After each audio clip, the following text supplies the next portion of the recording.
All right, let's jump back in time. We're heading to 1999 to look at a scientific paper that really shook up our whole understanding of dietary fat.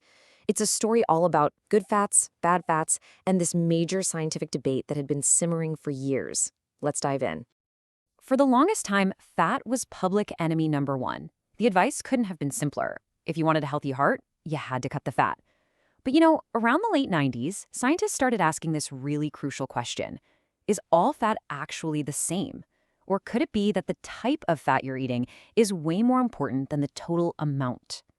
Okay, so before we get into the big fight, let's meet our main characters. Fats are made up of things called fatty acids.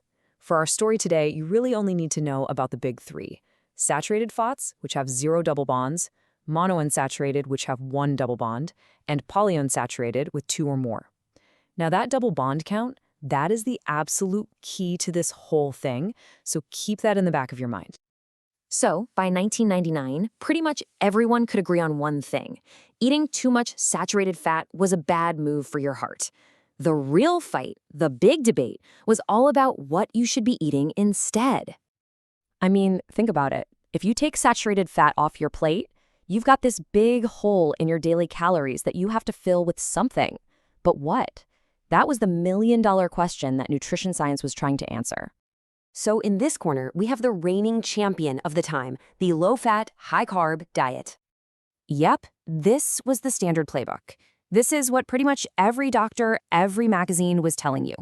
The rule was, keep your total fat intake below 30% of all your calories for the day. And the way you did that was by swapping out fatty stuff like butter and red meat for things like pasta, bread, and potatoes. Sound familiar? And in the other corner, we've got the challenger, a diet high in something called monounsaturated fats, which was really inspired by the Mediterranean way of eating. Now this was a pretty radical idea back then. Instead of replacing that saturated fat with carbs, the idea was to replace it with another fat, monounsaturated fat. A lot of this thinking came from huge studies like the 7-country study, which found that folks in Crete had incredibly low rates of heart disease, even though a whopping 40% of their calories came from fat, and most of that was from olive oil. So, the scientists did what scientists do. They put these two diets to the test, head to head. So what happened? Well, when it came to lowering LDL, what we call the bad cholesterol, both diets worked. You can kind of think of LDL as these little delivery trucks that carry cholesterol around your body. Sometimes they spill their cargo and clog up the highways, which are your arteries. Both diets were good at getting some of these trucks off the road. So on this point, it was basically a tie. But, and this is a big but, here's where things get really interesting. When we look at HDL, the good cholesterol, that's the cleanup crew that unclogs the highways, the high monounsaturated diet didn't hurt it at all.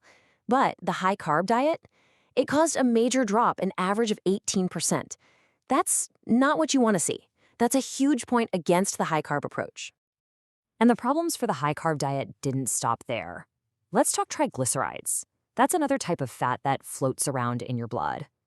The high monounsaturated diet kept them nice and stable, but the high-carb diet, it sent them soaring, with an average increase of around 30%. This was a really big unintended side effect.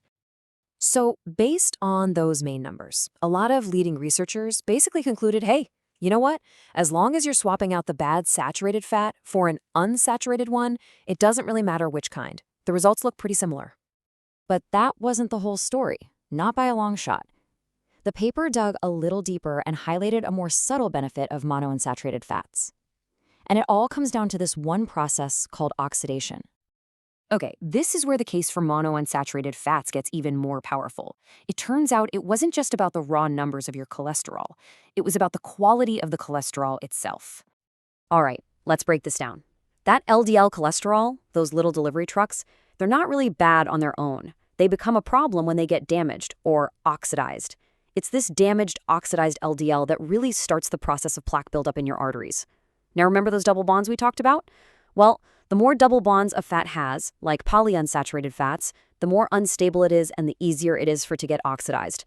But monounsaturated fats, with their single, stable double bond, build LDL particles that are way more resistant to this kind of damage.